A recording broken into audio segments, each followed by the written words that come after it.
December 24, 1944. Snow blanketed the remote timberlands of Camp Dubose, Wyoming, turning the prison compound into a silent, icy fortress. German prisoners of war, weary from months on the front lines, trudged through the snow expecting nothing more than bread rations and watery soup for their Christmas Eve meal. They had lived through the harsh winters of Europe, endured hunger, and faced the relentless demands of a brutal war. Little did they know that this Christmas would defy every expectation. As the mess hall doors swung open at 6 o'clock in the evening, a scent of roasted turkey and warm spices drifted into the cold air, stopping the prisoners in their tracks. Lieutenant Harold Harlem stepped forward with a smile, announcing a Christmas feast with all the trimmings. Shock and disbelief rippled through the rows of tired soldiers. For a moment, the lines between enemy and ally seemed to vanish, replaced by a shared humanity that neither side had anticipated. Inside, the atmosphere was alive with music and laughter. The prisoners had prepared a small Christmas program themselves, a modest orchestra performing familiar German carols, typed programs with jokes gently poking fun at guards and prisoners alike. But the Americans had gone further. They had set up a special table for German officers, carved the turkey with meticulous care, and provided a variety of festive sides. Men who had been firing at each other's positions just months earlier now sat together, sharing stories and songs by candlelight. This moment was more than a meal, it was an awakening. For many of these men, the abundance of food, warmth, and entertainment was unlike anything they had experienced since the war began. Private Wilhelm Schaefer, a soldier from the 21st Panzer Division, later recalled the taste of American turkey as a revelation, a moment of comfort and normalcy that contrasted sharply with the harsh realities of combat. Beyond the food and festivities, the event revealed a surprising philosophy behind the American handling of prisoners. Rather than treating them purely as captives, the camp allowed German officers to retain their ranks and organize their daily life, while providing security, medical care, and opportunities for cultural engagement. The goal was not only to meet the requirements of the Geneva Convention but, in many, to exceed them.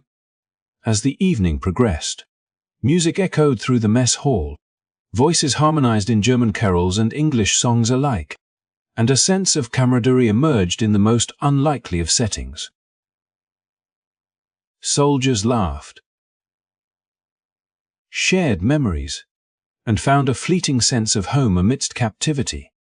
It was a night that would be remembered by both prisoners and guards for years to come, a rare glimpse of humanity in the midst of global conflict. If you want to uncover more astonishing stories from history, learn about unexpected acts of kindness during war, and dive deep into moments that shaped the human experience, make sure to like, subscribe, and hit the notification bell so you do not miss our upcoming videos. This is just the beginning of a journey into a side of World War II you rarely hear about. By the winter of 1944, the landscape of the United States had been quietly transformed by the presence of hundreds of prisoner-of-war camps scattered from the frost-laden forests of Maine to the sun-baked plains of California, each housing Axis soldiers who had once been fierce opponents on the battlefields of Europe and North Africa. Over 425,000 German soldiers, captured at various points in the conflict from the frozen Ardennes to the deserts of Tunisia, found themselves far from home, confined within the orderly perimeters of these camps, yet surprisingly removed from the brutality they had come to expect in enemy territory.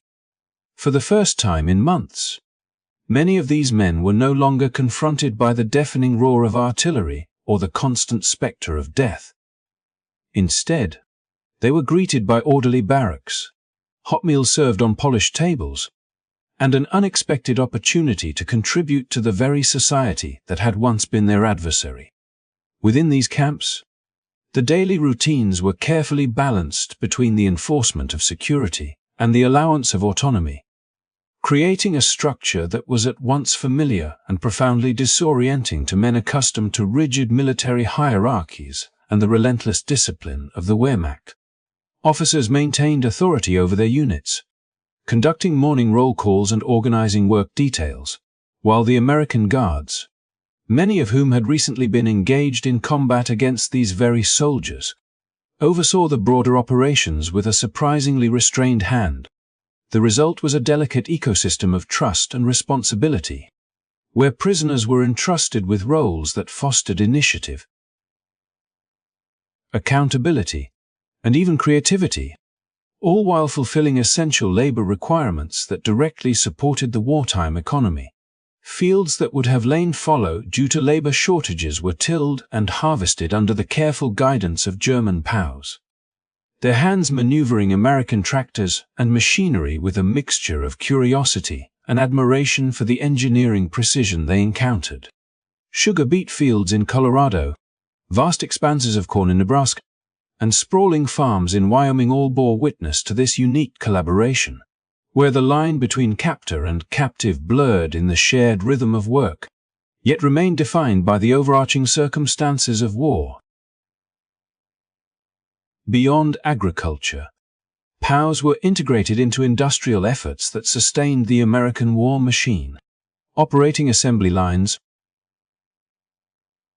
inspecting munitions, and participating in production processes that contributed to the supply of weapons and equipment destined for the very theaters in which they had once fought. The juxtaposition of these duties, enemy soldiers aiding in the production of artillery and supplies used against their compatriots, created a strange, almost surreal dynamic that forced reflection and adaptation. Men like Heinrich Zimmermann, once a tank commander in Normandy, now meticulously inspected shells at a munitions plant, learning the intricacies of American manufacturing methods while observing a civilian workforce, often comprised of women whose husbands were deployed overseas, operating with efficiency, discipline, and professionalism that both impressed and humbled the prisoners. This exposure provided insight into a society whose resources,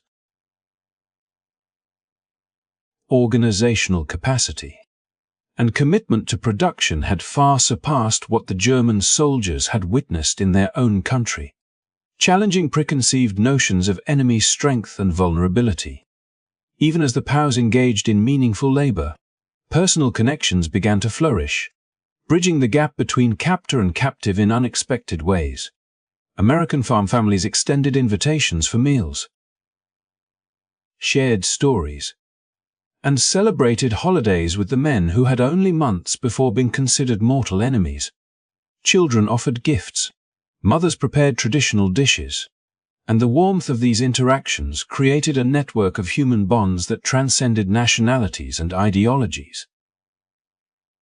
These encounters, seemingly small in the grand scope of the war, carried profound significance.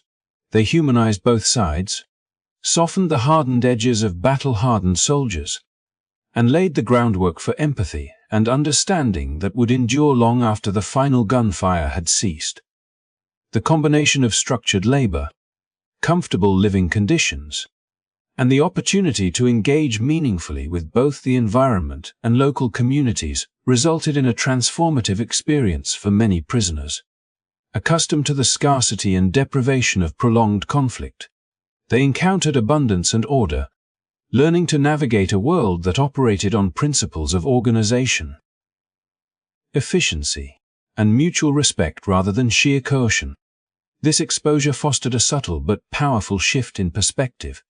Soldiers who had once measured their lives against the immediate demands of survival and obedience began to appreciate the value of cooperation, the dignity of work, and the potential for human decency even amidst the framework of war. As the months passed, the camps became more than mere holding facilities. They evolved into microcosms of society where discipline, education, labor, and cultural exchange intersected. The work the prisoners performed was indispensable to the American war effort, yet it also served an unexpected social purpose. cultivating relationships and reshaping attitudes that would echo far beyond the confines of the camp fences. German soldiers who had been strangers to American life found themselves learning new skills, forming friendships, and reflecting on the stark contrasts between the propaganda-fed narrative of their homeland and the reality they now observed firsthand. The camps demonstrated that even in times of global conflict, structured opportunity, humane treatment, and shared purpose could bridge divides that had once seemed insurmountable, turning a landscape of captivity into a canvas for growth, understanding, and resilience. In the midst of winter snow and military formality, these POWs experienced an unexpected lesson. That labor, when paired with respect, education, and human connection, could transform not only their immediate circumstances, but also their worldview. They had become participants in a society that valued order, fairness, and productivity, witnessing firsthand the mechanics of a nation mobilized for war yet capable of empathy, generosity, and dignity. By the time the seasons changed and the war drew closer to its conclusion, the 425,000 men dispersed across the United States had been irrevocably influenced not simply by confinement, but by the surprising opportunities, friendships, and responsibilities that had emerged within the boundaries of their captivity, shaping memories that would last a lifetime. As the cold months of 1944 deepened across the United States, German prisoners of war found themselves living under conditions that many could scarcely have imagined when they had been captured on the battlefields of Europe and North Africa. Beyond the novelty of sharing Christmas meals and engaging in cultural exchanges, they experienced a daily life that, in many respects, exceeded what they or even ordinary civilians back home had known in the midst of a global conflict. In camps like wwiihistory and Crossville, the provision of clean clothing, hot and plentiful meals, comprehensive medical care, and spaces for recreation and learning created an environment that was as surprising as it was transformative, fundamentally altering the perception of what captivity could entail. Upon arrival, many prisoners were struck by the organization and attention to basic human needs. They were issued wool uniforms, leather boots, cotton undergarments, and other essentials that replaced tattered, worn-out clothing accumulated through months of combat. Men who had once endured the harsh winters of Eastern Europe or the freezing nights of the Ardennes suddenly found themselves in warmth, dressed in well-maintained attire that allowed them to navigate both the cold and the demands of camp life with dignity. The careful attention to clothing was more than practical. It was symbolic, conveying a message that these men were not merely enemies to be contained, but human beings whose comfort and health mattered. Even amidst the backdrop of war, meals provided another source of astonishment. While rations in wartime Germany had grown increasingly scarce, and while soldiers in Soviet captivity often faced starvation or malnutrition, American camps offered consistent, hearty, and varied food that reminded prisoners of life before the war, and in some ways, revealed pleasures they had never experienced. Breakfasts featured scrambled eggs, crisp bacon, fresh orange juice, and pancakes drenched in maple syrup, a stark contrast to the rationed bread and watery soups of their home front. Lunchtime and dinner were equally generous, with roasted meats, vegetables, bread, butter, and desserts carefully prepared and served by American mess personnel. For many, the experience of receiving not only sufficient calories but also flavorful, abundant food was both a physical and psychological relief, signaling a stark departure from the constant deprivation that had defined much of their military experience. Medical care further reinforced this sense of unexpected security. Camp hospitals were staffed with American military doctors, Red Cross personnel, and even German physicians among the prisoners themselves. Facilities were well equipped, allowing for treatment of injuries, surgery, preventive care, and dental attention that exceeded what many soldiers had ever received. Illnesses that would have been ignored or poorly treated in wartime Germany were addressed promptly and professionally, and wounded prisoners were cared for alongside American patients with no distinction other than their nationality. Beyond physical health, mental well-being received considerable attention. Soldiers struggling with anxiety, depression, or the trauma of combat could access counseling. Group therapy and occupational therapy programs for men accustomed to harsh discipline and emotional suppression. The availability of mental health support was revolutionary, opening pathways to recovery and reflection that would have been unimaginable in the chaos of a battlefield or under the rigid authoritarian structures they had left behind. Recreational facilities and organized activities added yet another layer of richness to camp life. Blending entertainment, education, and creative expression in ways that nurtured morale and personal growth. Barracks often contained areas for reading, writing, and correspondence, and libraries stocked with literature, some of it banned under Nazi rule, offered avenues for intellectual exploration. Musical instruments allowed prisoners to form orchestras and bands, performing for fellow prisoners, American guards, and occasionally local civilians. Sports fields, communal halls, and workshops provided outlets for physical exercise,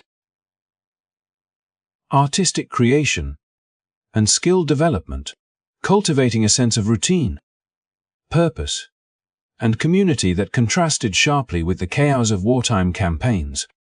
Even simple pleasures, like sharing a hot drink in a warm mess hall or exchanging letters with family facilitated through the Red Cross, became poignant reminders of normalcy and human connection. What made these provisions particularly remarkable was the juxtaposition with the prisoners' prior experiences. For men who had endured the rigid discipline, rationing, and propaganda of the Wehrmacht, and who had witnessed or suffered through the deprivation of Soviet camps, the abundance and attention to well-being in American facilities was jarring. It shattered expectations, forcing prisoners to reconsider assumptions about enemy nations and the nature of human decency in wartime. Many were struck not only by the material comforts but also by the dignity with which they were treated, a respect embedded in the policies and daily practices of the American camps. Officers retained authority, prisoners were entrusted with responsibilities, and both freedom and security were balanced in ways that nurtured cooperation rather than resentment. These conditions had tangible consequences beyond immediate comfort. Improved nutrition, clothing, and healthcare enhanced physical strength and resilience, enabling prisoners to engage more effectively in labor programs. Educational classes and cultural activities, mental health support and recreational outlets fostered focus, creativity, and emotional stability, while exposure to American systems of order, fairness, and organization encouraged reflection on governance, democracy, and civic responsibility. In many cases, the combination of care, opportunity, and respect produced transformations in attitude and perspective, sowing seeds of curiosity, empathy, and critical thinking that would continue to influence prisoners long after repatriation. By integrating human treatment, consistent care, and opportunities for personal development, the American POW camps created an environment that defied conventional notions of captivity. The juxtaposition of comfort with the context of war revealed the capacity for generosity, foresight, and ethical responsibility even in the management of enemy soldiers. In this setting, German prisoners discovered not only physical sustenance and health, but also a measure of intellectual and emotional nourishment, offering lessons that extended beyond the confines of the camps and resonated in the broader narrative of human resilience, adaptation, and shared dignity amidst the turmoil of global conflict. In the quiet order of American prisoner of war camps, a delicate balance unfolded that was both surprising and transformative for the German soldiers who had been uprooted from battlefields across Europe. From the moment they arrived, it became clear that life in captivity was not to be reduced to mere confinement and surveillance. Rather, it was structured around a careful interplay between authority, routine, and trust that challenged preconceived notions of what it meant to be a prisoner. The Americans, committed to fulfilling and even exceeding the mandates of the Geneva Convention, established security, ensured fair treatment, and maintained overall control of the camps, yet deliberately allowed the prisoners themselves to retain the internal hierarchy that had governed them in the Wehrmacht, a decision that would shape both daily life and long-term experiences within these unusual enclaves. Officers and non-commissioned officers retained their rank and authority, overseeing morning roll calls, organizing work details, and maintaining discipline among the men under their charge. In a striking inversion of the usual dynamics of captivity, German soldiers found themselves operating within a familiar chain of command, yet in an environment where the enforcement of power was tempered by humane oversight.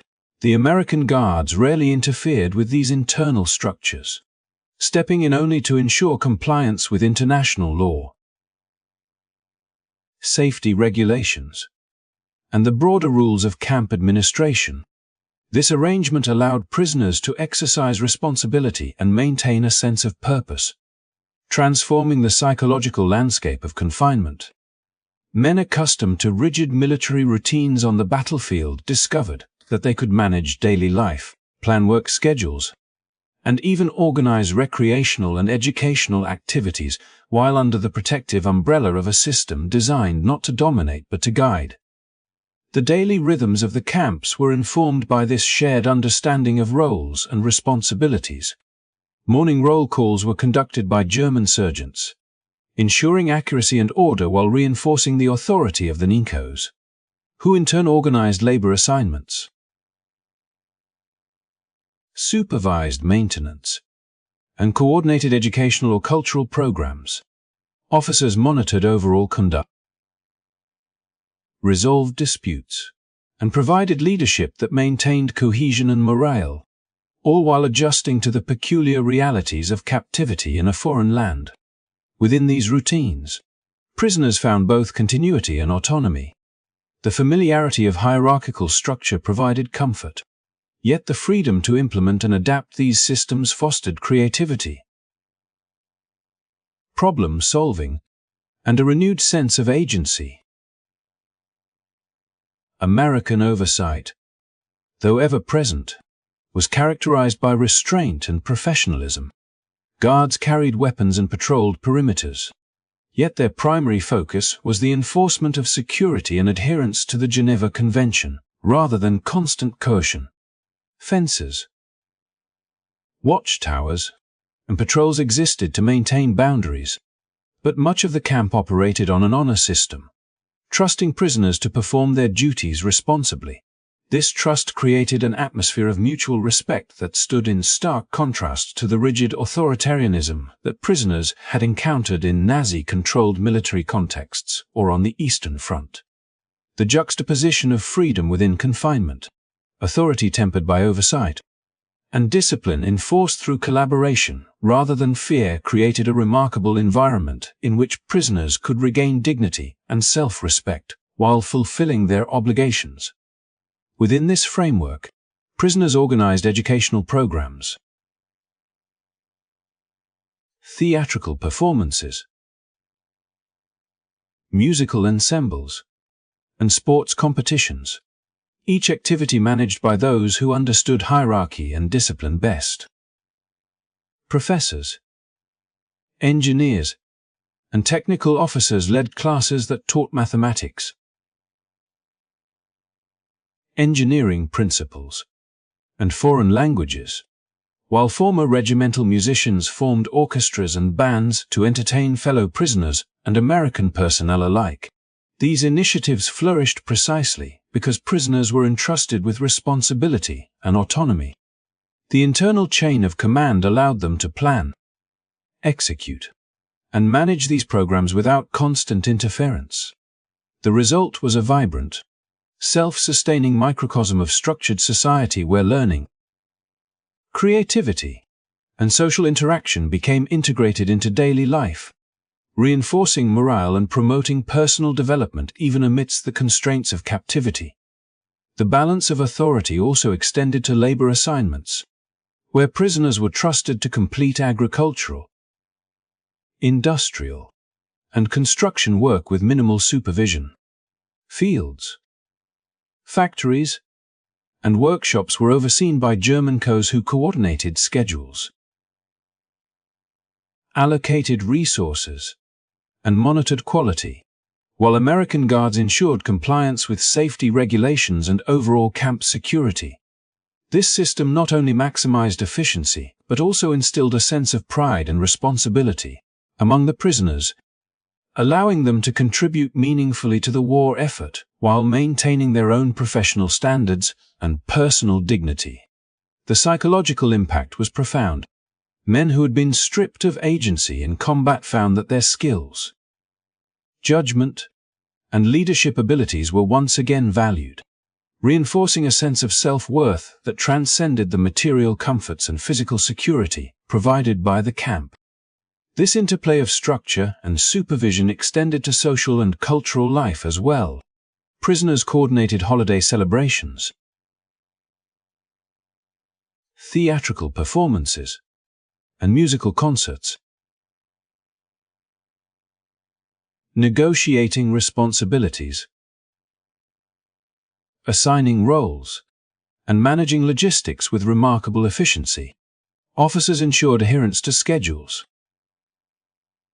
maintained order, and mediated disputes, while guards observed and supported rather than dictated the proceedings.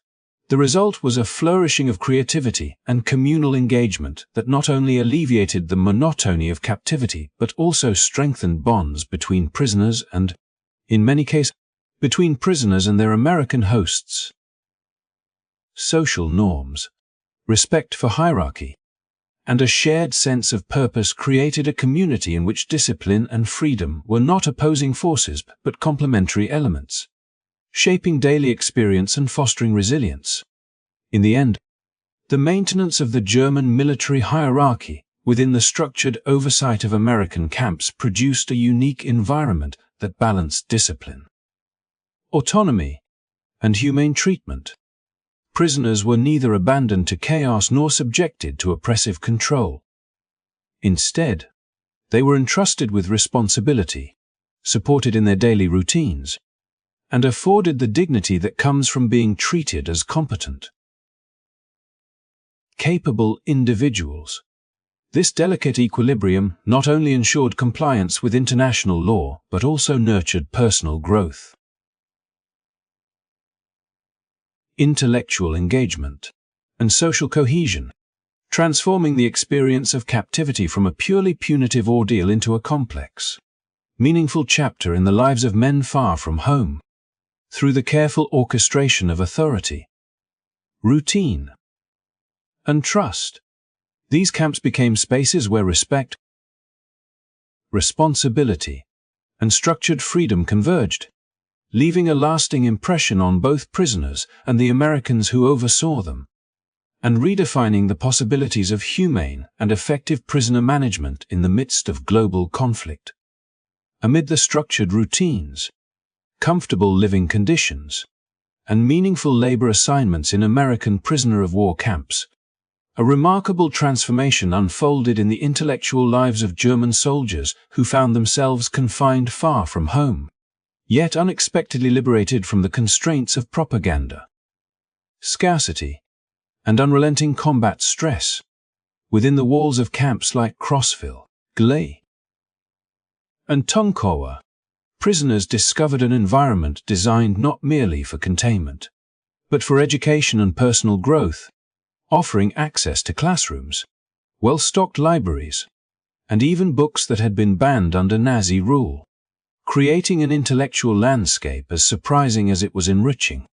Men who had been conscripted as soldiers, many of whom had received only narrow military training or vocational instruction, were suddenly exposed to fields of knowledge and inquiry that awakened curiosity, challenged assumptions, and opened doors to perspectives that had been systematically denied in their homeland.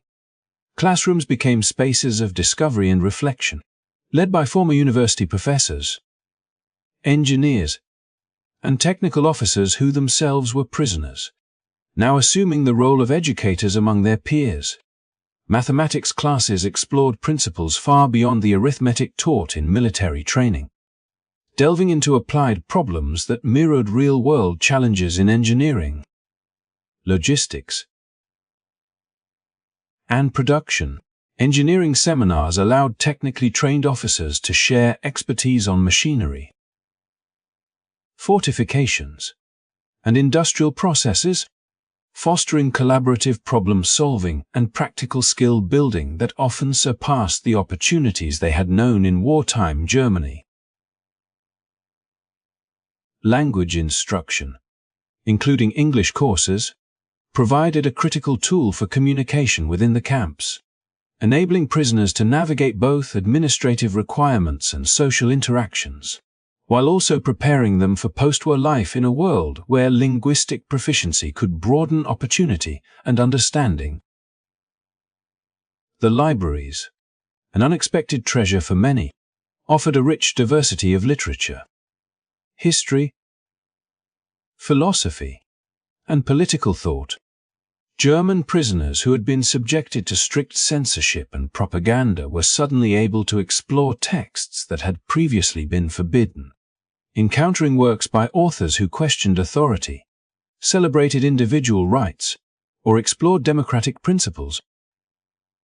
Literature, from classic novels to contemporary essays, became a vehicle for reflection and mental escape, allowing men to grapple with ethical, social, and cultural ideas that had been absent from their wartime experience. Philosophical treatises encouraged critical thinking, political analysis illuminated different models of governance, and historical accounts offered alternative perspectives on events they had been taught to interpret through a strictly ideological lens. This exposure fostered intellectual independence, encouraging prisoners to form their own judgments, debate with peers, and engage in discussion without fear of reprisal, cultivating skills of reasoning and discernment that would prove invaluable in the years following the conflict. Even within recreational and social activities, education and culture remained central. Musical ensembles and orchestras, managed and performed by prisoners, offered opportunities for both artistic expression and disciplined practice, blending creativity with structure. Theatre productions, lectures, and discussion groups provided platforms for exploring contemporary issues, historical events, and moral dilemmas, encouraging reflection and dialogue that went far beyond the confines of military manuals or routine labor. By participating in these programs, prisoners exercised initiative and leadership, organized events, and contributed to communal enrichment, reinforcing a sense of purpose and agency that had often been absent on the front lines. What made this educational environment particularly powerful was its voluntary nature and the trust inherent in the camp system. Unlike indoctrination, which relies on coercion, these programs depended on prisoners' own interest and engagement. Men were free to choose courses, participate in debates, or simply explore the library at their own pace, fostering intrinsic motivation and authentic intellectual curiosity. Exposure to democratic principles through literature, discussion, and practical observation of camp governance provided subtle but profound lessons. They witnessed a society in which responsibility, accountability, and fairness underpinned daily operations, contrasting sharply with the authoritarianism of Nazi military and civilian structures. As prisoners engaged with these ideas, many began to reconsider long-held beliefs about governance, social order, and their own role within society, sowing seeds of reflection and potential transformation that extended far beyond the immediate confines of the camp. The intellectual awakening was complemented by practical learning, bridging theory and experience. Classes in mathematics and engineering often connected directly to work assignments in agriculture, industry, and infrastructure projects, allowing prisoners to apply new knowledge in tangible ways. This integration reinforced comprehension, built confidence, and demonstrated the value of education as both a personal and communal asset. Libraries and reading materials further encouraged independent study, debate, and dialogue, creating an environment in which learning was both respected and socially reinforced. The combination of formal instruction, self-directed inquiry, and collaborative projects cultivated a culture of intellectual engagement that transformed the daily life of the camp into something far richer than mere containment or labor. Perhaps most striking was the effect on morale and perspective. Prisoners who had endured years of war, deprivation, and ideological manipulation found in education a source of hope, empowerment, and mental stimulation. The opportunity to learn, debate, and create offered a sense of continuity with life before the war and a vision of life afterward, fostering resilience and providing a framework for reflection on both personal and societal values. The camps became arenas in which human potential, curiosity, and creativity were nurtured rather than suppressed, challenging prisoners to reconsider assumptions about their own abilities, the nature of their enemy, and the possibilities for a more open, equitable world. In the broader narrative of captivity, this emphasis on learning and intellectual engagement underscored a remarkable principle: that human treatment, combined with opportunities for education and self-expression, could transform the experience of war from one of purely material or physical challenge into a space of personal growth, reflection, and cultural exchange. German prisoners, far from the battlefields and the ideological constraints of home, encountered not only shelter, nourishment, and safety, but also a wealth of knowledge, ideas, and perspectives that expanded their understanding of the world and themselves. Through classrooms, libraries, banned books, and structured intellectual programs, these men were given the tools to think critically, question assumptions, and envision new possibilities, leaving an enduring legacy of learning that endured long after the war's end, shaping the post-war reconstruction of minds and societies alike. As the war raged across continents, German prisoners of war found themselves transplanted into a world that was at once foreign and familiar, an America bustling with industry, agriculture, and civilian life, yet defined by rules and routines designed to integrate captives into productive roles without compromising their safety or dignity. The labor programs implemented across camps, such as those in Colorado, Nebraska, Missouri, and beyond, provided prisoners with work assignments that extended far beyond mere confinement, offering an opportunity to contribute meaningfully to the wartime economy while gaining practical skills and establishing human connections that would leave lasting impressions.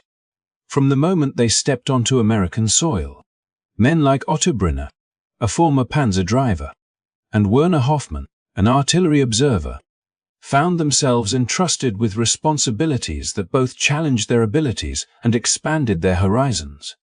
a trust that would prove transformative in ways that transcended simple labor. Fields of sugar beets in Colorado and Nebraska became classrooms of experience, where prisoners learned to operate advanced machinery that often surpassed the standards of German equipment they had once known. John Deere tractors, Caterpillar harvesters, and precision-engineered trucks were not only instruments of production, but also symbols of technological achievement, revealing to the prisoners the capabilities of American industry and innovation. Under the watchful guidance of American supervisors and alongside experienced civilian workers, prisoners quickly adapted, mastering the intricacies of hydraulic systems, mechanical controls, and operational efficiency, discovering that their own prior military training could be translated into practical skills in entirely new contexts. The contrast between their wartime experience and the ordered, efficient processes of American agriculture impressed many, fostering admiration and a sense of professional accomplishment that had been scarce in the chaos of the front lines. Beyond the machinery and technical skills, the labor programs facilitated a unique form of cultural exchange, forging personal bonds between prisoners and American civilians that defied the enmity of war. Families such as the Camels in South Carolina or the Johnsons in Nebraska welcomed prisoners into their homes during the holiday season, inviting them to share meals, participate in celebrations, and experience the warmth of communal life despite the distance and divisions imposed by global conflict. Christmas dinners became particularly meaningful moments, where traditional German dishes were prepared alongside American favorites. Children exchanged small gifts, and carols were sung in both German and English. These interactions humanized the abstract concept of the enemy, transforming it into tangible relationships grounded in kindness, respect, and shared humanity.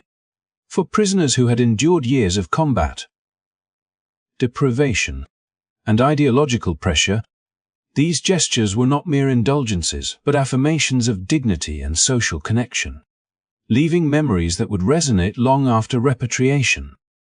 Industrial labor offered another dimension of learning and engagement, as German POWs were employed in munitions plants, maintenance workshops, and production facilities essential to the American war effort.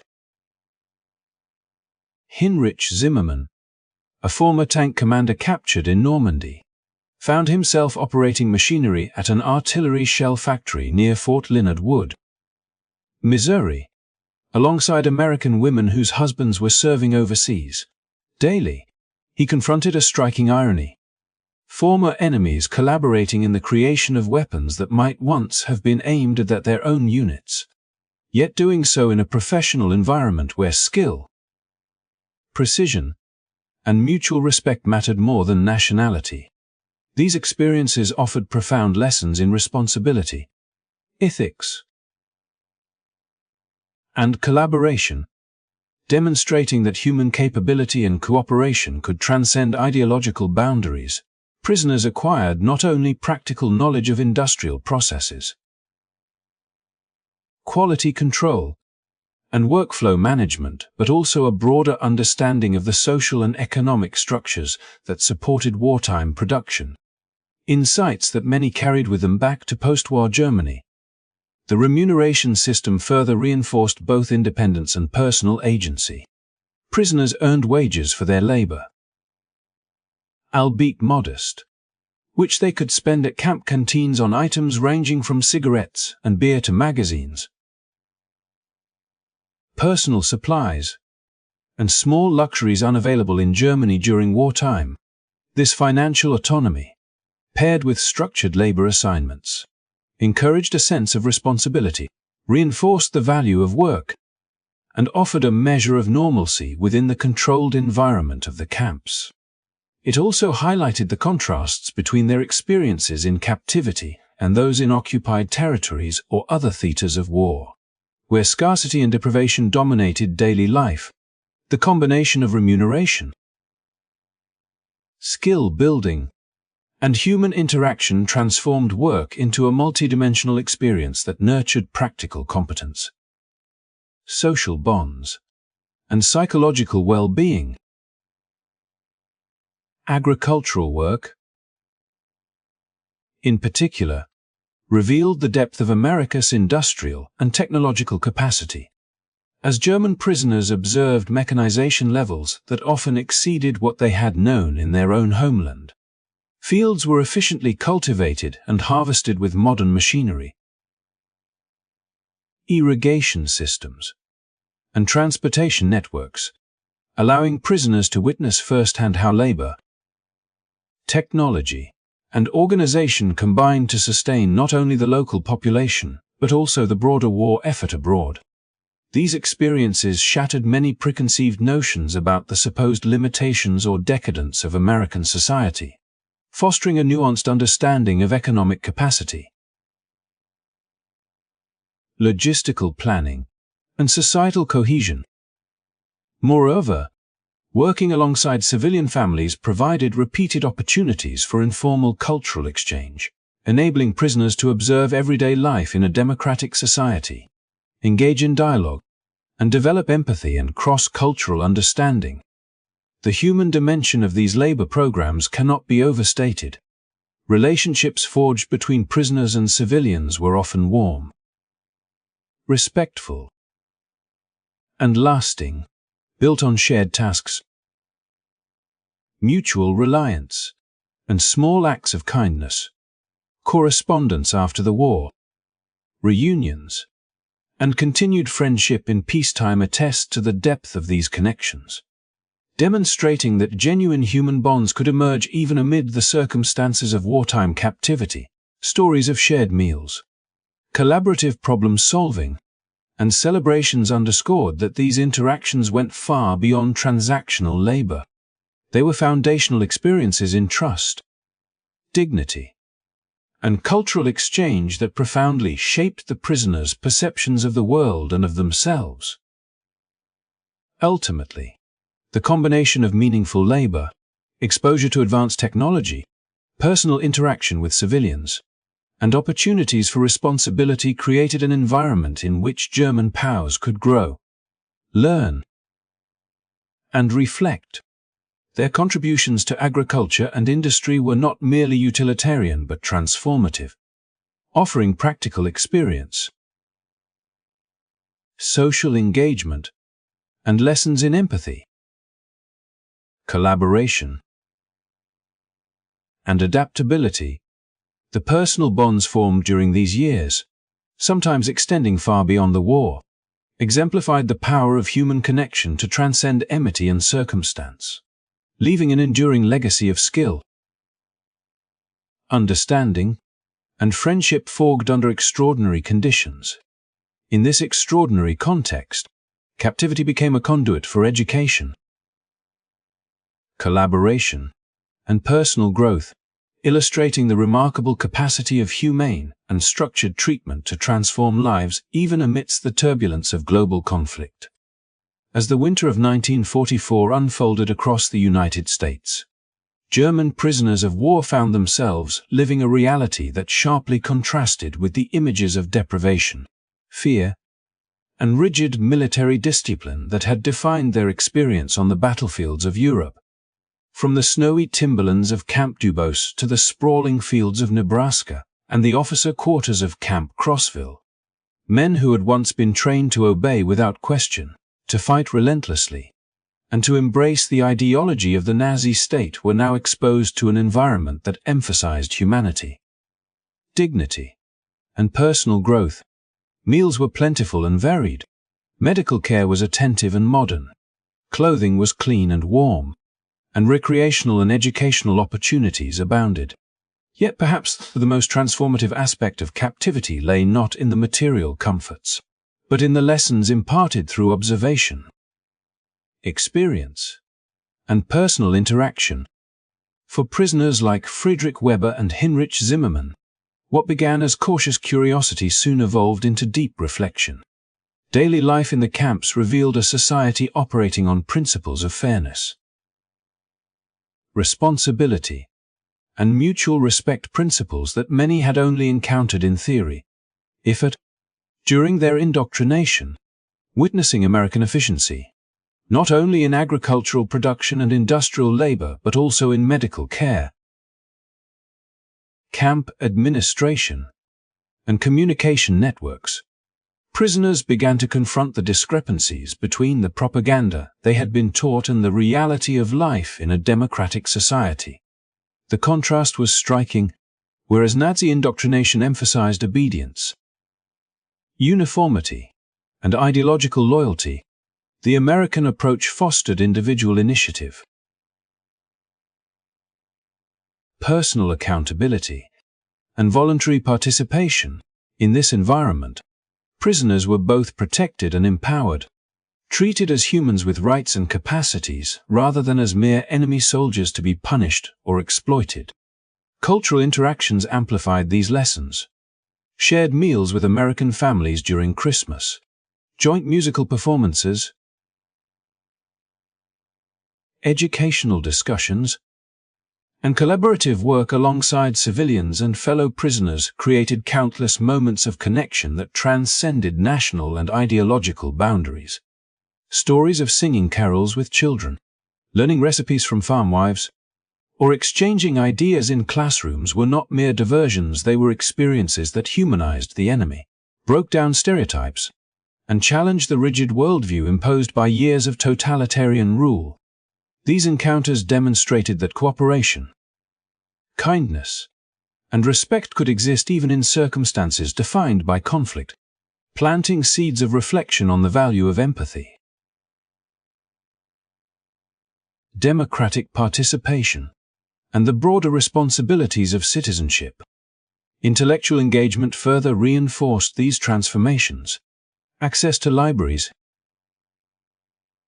banned literature, lectures, and classes in mathematics, engineering, and languages provided prisoners with tools to think critically, question previously unquestioned dogma, and envision alternative social and political structures. Discussions about constitutional principles, civil liberties, market economies, and the workings of democracy encourage prisoners to reflect on their own roles within a society, and on the ethical dimensions of leadership and obedience. For many, the realization was profound. The systems they had been trained to uphold were neither inevitable nor morally superior, and alternatives grounded in fairness, transparency, and respect for individual rights were not only possible but functional. This awakening often coincided with practical experience gained through labor programs, where prisoners witnessed efficiency, technological advancement, and civic-minded organization firsthand, linking theory with tangible, observable results. The psychological impact of these experiences was equally significant. Men who had endured years of combat stress, loss, and ideological manipulation found in the camps a rare opportunity for introspection and growth. Counseling, occupational therapy, and group discussions provided support for mental health needs often neglected in wartime, allowing prisoners to confront anxiety, depression, or the moral complexities of their past actions. In this environment, prisoners could reconcile with themselves and their circumstances, gradually internalizing values of cooperation, respect, and critical reflection. The combination of humane treatment, structured work, intellectual stimulation, and cultural exchange created a holistic system in which personal transformation was not only possible but inevitable for many. As the war drew toward its conclusion, the lessons learned in these American camps would have lasting effects.